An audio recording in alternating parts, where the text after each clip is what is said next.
You know those quiet moments at home. Everything feels normal. Just homework, your mom nearby. It was like that. But have you ever felt something was off, even before anything had happened? I was sitting at the kitchen table, tracing circles on the edge of my notebook, while my mom hummed softly by the sink. The TV was on low, something we weren't really watching. Just background noise we always kept on. It felt like one of those quiet nights where nothing was supposed to happen. It was just me and her in the house. I'm Tracy, 17, still in the same place I've lived my whole life. Nothing unusual, just homework, dinner, and her checking in like she always does. She even smiled at me when I looked up. Small, quick, but familiar. The kind of moment that makes you think everything's normal, even if it isn't perfect. I reached for my pen and my sleeve shifted slightly. I paused, just for a second, then pulled it back down like it was nothing. That's when the knock came. Not loud, not urgent, but something about it didn't feel right. She dried her hand slowly, like she was deciding whether to ignore it. For a second, I thought she would. We didn't usually get visitors this late, and she wasn't the type to open the door unless she was expecting someone. The knock came again. Same rhythm. Calm, patient. My chest tightened a little, though I couldn't explain why. It wasn't loud enough to be urgent, but it didn't feel casual either. It felt deliberate. My mom glanced at me, just for a second. Not a full look, more like she was checking something. Then she smiled again, but it didn't land the same way this time. "Stay here," she said, wiping her hands on a towel. Her voice was light, almost too light. I nodded, even though I hadn't moved in the first place. She walked toward the door with steady steps, shoulders straight, like she was already preparing herself for whatever was on the other side. I watched her from the table, my fingers still resting on the notebook, not writing anything anymore. There was something about the way she reached for the handle. Not hesitant, not nervous, controlled. The door opened just enough at first, like she didn't want whoever it was to see inside. I couldn't hear the first few words clearly, just low voices, hers smooth and measured, the other deeper, unfamiliar. Then she opened it wider, and I saw him, a police officer. Not tense, not aggressive, just standing there like he had a reason to be. My stomach dropped, but I didn't move. "Good evening, ma'am," he said, calm, respectful. "We received a call, just wanted to check if everything's okay." My mom didn't miss a beat. She smiled, wider this time. "Oh, everything's perfectly fine," she said. "Just a normal evening." I felt his eyes shift past her, toward me, and suddenly I became very aware of where I was standing, how still I was, how my arms were pressed close to my sides without me even thinking about it. He stepped slightly to the side, just enough to see me clearly. "Hi," he said gently. "Can I ask, are you okay?" The question landed differently than it should have. Simple, direct. But it sat heavy in my chest, like it meant more than just the words. I opened my mouth, just a small breath in. And then my mom stepped forward, her voice cutting in before I could say anything. "She's just being dramatic." And just like that, I didn't get to answer. My mouth closed before any words came out, like the moment had already passed. I felt it slip away. Not loudly, not dramatically, just gone. My mom's hand rested lightly on the door, her body angled just enough to stay between me and him. "She's had a long day," she added, laughing softly. "Teenagers, you know how it is." The officer didn't laugh. His eyes stayed on me. Not in a way that felt invasive, but steady, like he was waiting for something. I shifted my weight slightly, suddenly aware of how exposed I felt just standing there. I pulled my arms in closer, fingers brushing against the fabric of my sleeves. "I just want to make sure," he said, calm, measured. "Everything's okay inside." "It is," my mom replied quickly. Too quickly. "We're fine." I nodded without thinking. Not because I wanted to agree, but because that's what I always did. Agreed, confirmed, made things easier. Still, something felt off. The officer's gaze flickered between us, her confident smile, my silence. He took a small step forward, like he was considering asking something else. "Would it be all right if I spoke to her for a moment?" he asked. My mom didn't even pause. "I'd rather you didn't." Her tone was still polite, but firmer now. And for the first time, I noticed it, how close she was standing to me. Close enough that I didn't step away.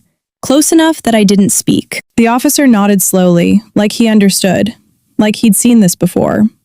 He shifted his stance slightly, glancing toward the street behind him, like he was about to leave. But something in his expression didn't match that decision. His eyes came back to me, and this time, they didn't move. He was already turning away. Then everything changed. It was subtle, the kind of movement most people wouldn't even notice. I shifted my arm, just slightly, enough to adjust the sleeve that had started slipping again. The fabric caught for a second, then slid higher than I meant it to. I felt the air hit my skin, cold, exposed. And before I could pull it back down, he saw it. It wasn't dramatic, no loud reaction, no sudden movement, just a pause. A longer one this time. His hand, which had been reaching toward his radio, stopped midair. His posture straightened, not aggressively, but with purpose, like something had just clicked into place. "What happened to your arm?" he asked. The question wasn't loud, but it landed harder than anything else he'd said. My heart started pounding, fast enough that I could feel it in my throat. I didn't answer. I couldn't. My fingers tightened around the edge of my sleeve, pulling it back down quickly like I could undo what he'd already seen. "It's nothing," my mom said immediately, stepping in closer. "She bruises easily. Always has." Her voice was still smooth,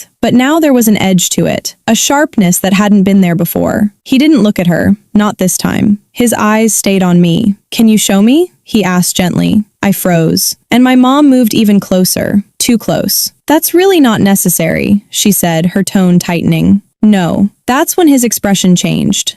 Did you catch that? He was about to leave, then he saw her arm. Why does it feel like everything just changed right there?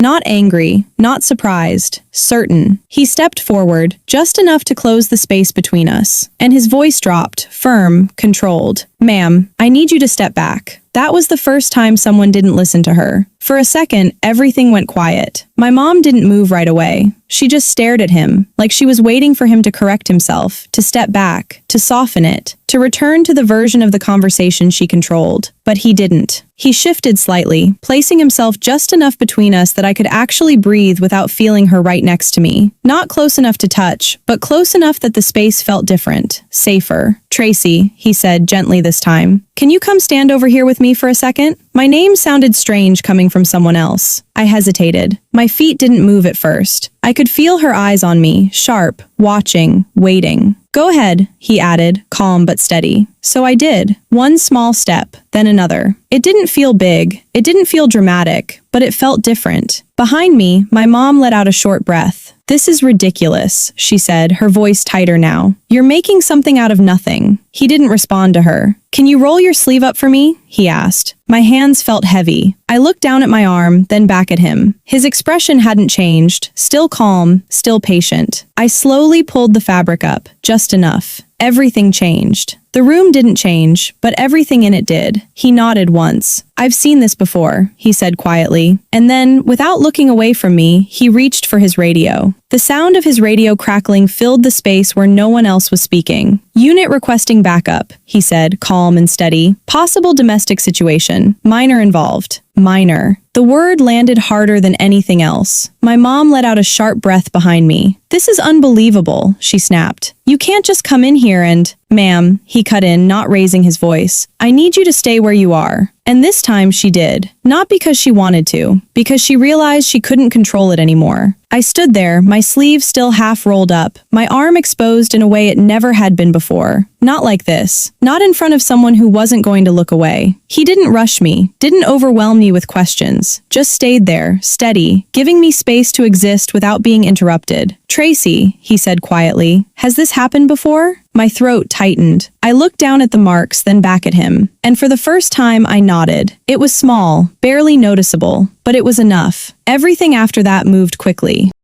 Another officer arrived, then another. My mom's voice shifted. Less confident, more defensive, then suddenly careful, like she was trying to rewrite everything in real time, explaining, justifying, smiling again, but it didn't work anymore. They asked her to step outside. She didn't argue. Not this time. Inside, I sat on the edge of the couch while someone else spoke to me. Soft questions, simple ones, not forcing anything, just letting me answer if I could. And I did. Not everything, but enough. Enough for them to understand it wasn't just one moment. It wasn't just one night. It had been building for years. Small things that didn't seem like anything on their own. The way she grabbed too hard. The way she held on too long. The way I learned not to react. The way I learned to stay quiet. That night, I didn't stay there. They took me somewhere else. Temporary, they said. Safe. The word felt strange. Safe. I sat in a quiet room later, holding a cup of something warm I didn't even drink. My arms felt lighter without the sleeves pulled tight around them, and I kept thinking about that moment, at the door, when he asked me a simple question, and I didn't answer. Because it turned out, I didn't have to. He saw it anyway. Sometimes, it's not the loud moments that you notice, it's the quiet ones that you ignore. And I keep wondering, how many people are just standing there, waiting for someone to notice them?